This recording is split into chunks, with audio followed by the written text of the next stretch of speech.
इस वक्त हम मौजूद हैं मर्यादा पुरुषोत्तम राम की नगरी में, यानी अयोध्या में। राम की पैड़ी ठीक मेरे साथ में मौजूद है, या फिर यूं कहिए हमारी मौजूदगी राम की पैड़ी के साथ में है। लेकिन इस वक्त एक ऐसी शख्सियत हमारे साथ मौजूद है जिनकी पहचान इसी बात से है कि वो खुद को कार सेवक नहीं बल्कि राम सेवक कहलाना पसंद करते हैं। संतोष दुबे जी हमारे साथ में मौजूद है। किसी परिचय के मोहताज नहीं है, वो वक्त देखा है, लेकिन संतोष जी जख्म नहीं कुरेदना है हमें। वो दर्द सबने देखा, पूरे विश्व ने यहाँ पर देखा। लेकिन आज अयोध्या बदल चुकी है। राम नवमी का शुभ अवसर। अच्छा, आप ही बता दीजिए किस सवाल के साथ शुरुआत करें, चुनावी माहौल के साथ या श्री राम के नाम के साथ? देखिए, राम जी के जन्म उत्सव का समय चल रहा है। ये जी प्रकट हुए थे, जन्म तो नहीं कह सकते, और चुनावी माहौल भी चल रहा है। तो ये इस अवसर पर ये चर्चा दोनों सामयिक एक जैसी है, होनी ही चाहिए, कोई बात नहीं। चुनाव चल रहा है तो देश का एक लोकतांत्रिक कार्यक्रम है, तो उसे होना ही चाहिए। लोकतंत्र का महापर्व है तो जाहिर सी बात है, क्योंकि लोग कहते हैं धर्म और सियासत को कोसों दूर रखना चाहिए। लेकिन आपने धर्म भी देखा है और इन सालों में सियासत भी देखी है। साल 1986 आपने कहा था, अगर मेरे आराध्य का घर नहीं बनता है, उनकी स्थापना नहीं होती है, उनकी प्राण प्रतिष्ठा नहीं होती है, तो मैं भी बरसों बरसों पुराने घर में रहूंगा, एक ईंट नहीं रखूंगा। वही किया? हाँ, वही किया। अभी भी वही चल रहा है।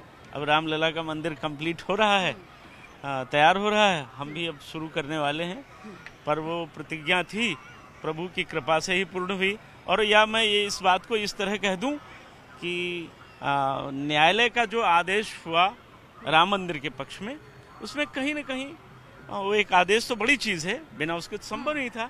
लेकिन हमारे देश के प्रधानमंत्री का भी बड़ा प्रयास था इसमें, निसंदेह कि और प्रधानमंत्री, मैं एक पीवी नरसिम्हा राव को छोड़ दूं, वो तो बहुत अच्छे थे, उन्होंने बड़ा काम किया।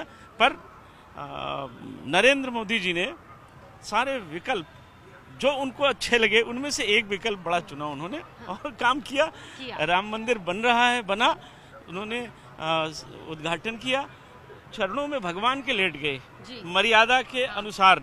अब अपना लोगों का तरीका हो सकता है, नजरिया हो सकता है, पर हमारे देश का यानी भारत का प्रधानमंत्री प्रभु श्री राम के चरणों में लौट जाता है, हमारे लिए गौरव का विषय है।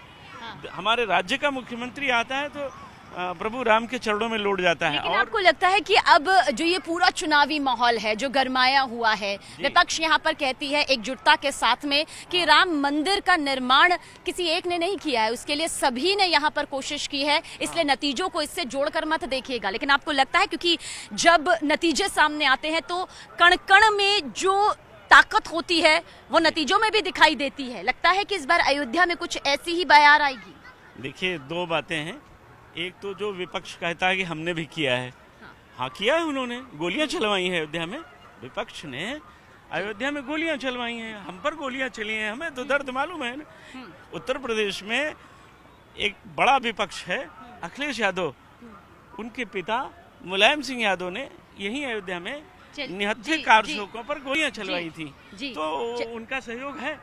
मैं हाँ बिल्कुल। देखिए, मैं तो कहूंगी कि राम नवमी का वो शुभ अवसर है, एक ऐसा शुभ अवसर है जो शायद ये बताता है कि हमें अब मर्यादा पुरुषोत्तम राम से बहुत कुछ समझने की, सीखने की जरूरत है, वो धैर्य सीखने की जरूरत है। लगता है कि वोटर्स इस बार उसी धैर्य के साथ में अपना वोट करते नजर आएंगे। हाँ बिल्कुल बिल्कुल बिल्कुल, इसमें कोई दो राय नहीं है। वोटरों को सब मालूम है हमें क्या करना है, ये पब्लिक है, सब जानती है, इसको सब पता है कि हमें क्या करना चाहिए और हम क्या करें। तो हमारा देश तो जागरूक देश है, सब शिक्षित हो गए हैं, लगभग अच्छी संख्या में लोग पढ़े लिखे हो गए हैं, तो लोगों को मालूम है निर्णय लोग अच्छा लेंगे। और साल 2024 का राजा कौन बनेगा? राजा मैं इसलिए कह रही हूँ क्योंकि कुछ जनप्रतिनिधि ऐसे होते हैं जो राजा बनने के बाद या उस ऊंचाई तक पहुँचने के बाद खुद को जनसेवक कहते हैं। क्या लगता है वो जनसेवक, वो राम सेवक कौन बनेगा? देखिए, राम सेवक को ही राजा होना चाहिए, और अधर्म सेवक को यानी राम सेवक यानी धर्म सेवक, और उसका राजा बनना इसलिए जरूरी है कि अधर्म का साम्राज्य स्थापित न होने पावे। अधर्म का साम्राज्य स्थापित होने पर धर्म की मर्यादाएं नष्ट होती हैं।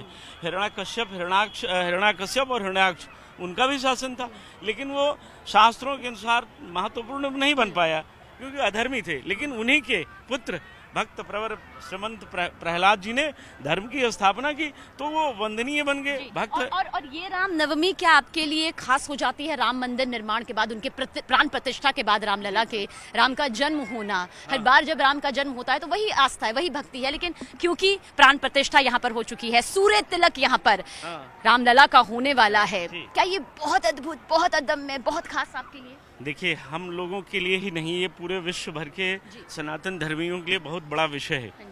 और ये तिलक विलक शब्द बहुत छोटे पड़ जाते हैं राम के लिए। प्रभु राम ने पूरी दुनिया को जो अपनी मर्यादा का पाठ दिखाया, सिखाया, पढ़ाया, समझाया, उसका आचरण थोड़ा सा भी कोई अंश मात्र कर ले, वो व्यक्ति महान बन जाता है। तो सियासी गलियारों में नजर आता है आपको ये अंश मात्र? नहीं, वो तो नहीं नजर आता है। वो तो सियासी लोग तो सियासी ही होते हैं, वो तो हर जगह संभावनाएं तलाशते हैं, विकल्प ढूंढते हैं। पर मुझे जो लगता है कि राम जी की कृपा से ये संभव हुआ है। राम जी के जन्मोत्सव के अवसर पर ही चुनाव चल रहा है, आसपास वही चुनाव चल रहा है। तो हम तो ये नहीं कह सकते जो और लोग चापलूसी में कहते हैं जो राम को लाए हम उनको लाएंगे, तो चापलूसी है। पर मैं ये कहता हूँ कि जिन्होंने राम का काम किया है उनको फिर से सत्तासीन होना चाहिए। ये जिन्होंने राम का काम किया है उनको दोबारा से सत्ता में काबिज होना चाहिए, ये आपकी सोच। और क्या यही पूरे अयोध्या वासियों की सोच? क्योंकि आप यहाँ पर रहे हैं, यहाँ के कण कण से वाकिफ है, रग रग को आपने पहचाना है। क्या चुनावी माहौल आपको धर्म कर्म के हिसाब से और इस तौर पर नजर आता है? देखिए, मैं आपको स्पष्ट बता दूं, यहाँ के जो जनप्रतिनिधि हैं वो तो ढीले ढाले हैं लोग हैं, वो तो किसी काम के नहीं है। पर उनकी वजह से नरेंद्र मोदी का नंबर न कम पड़े, इसलिए उनको वोट देना पड़ेगा। हम भी देंगे, इसलिए कि 40 वर्षों की तपस्या थी हमारी। अगर मंदिर न बना होता तो हम लोग घर न बना सकते, हम लोग मुंह दिखाने लायक नहीं थे। पूरे जहां भी जाते थे लोग कहते थे कि कहो कब मंदिरवा बनेबो, लोग ऐसा बोलते थे। और अब तो राम नवमी यहाँ पर है, सूर्य का तिलक जो होगा श्री राम के लिए वो अलग होगा। इस राम नवमी के शुभ अवसर पर ये हमारे विश्व भर में फैले हुए सनातन धर्मियों के लिए और मेरे व्यक्तिगत के लिए ये अब तक की मेरी उम्र का सबसे बड़ा विषय है। बहुत गंभीरतम और मर्यादा से भरा हुआ, प्रसन्नता से भरा हुआ, धर्म से लबालब भरा हुआ हमारे लिए यह तिथि जी। इस रामनवमी से लेकर और चुनाव तक की, क्योंकि चुनाव ऐसे अवसर पर आया है, लोग अलग अलग ढंग से बात करते हैं, लेकिन उन सब बातों में न जाकर कम से कम एक प्रधानमंत्री ने मंदिर बनाने की पहल की कोशिश किया, अच्छा काम किया और मंदिर बनकर तैयार हो गया। क्यों नहीं और लोगों ने किया? अरे करना चाहिए था। किस डॉक्टर ने मना किया था? करते, किसी ने कुछ नहीं किया। अगर एक आदमी ने किया है तो उसको एक अवसर और मिलना चाहिए। हम तो अवसर देंगे और लोगों से भी प्रयास करेंगे, कहेंगे कि उनके प्रतिनिधि यहाँ के वो गड़बड़ काम कर सकते हैं, लेकिन नरेंद्र मोदी ने तो राम जन्मभूमि के लिए काम किया और वो अयोध्या आए, उन्होंने अयोध्या की भूमि को प्रणाम किया।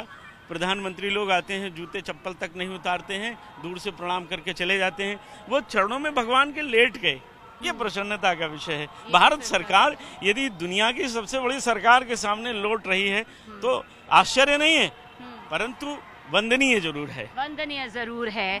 और बहुत बहुत शुक्रिया संतोष जी हमसे बातचीत करने के लिए। और देखिए, यही राम नाम की महिमा है, तभी कहा जाता है राम से भी बड़ा है राम का नाम। अयोध्या से वीडियो जर्नलिस्ट नसीब के साथ सबीना तामंग देशमुख, न्यूज़ 18 इंडिया।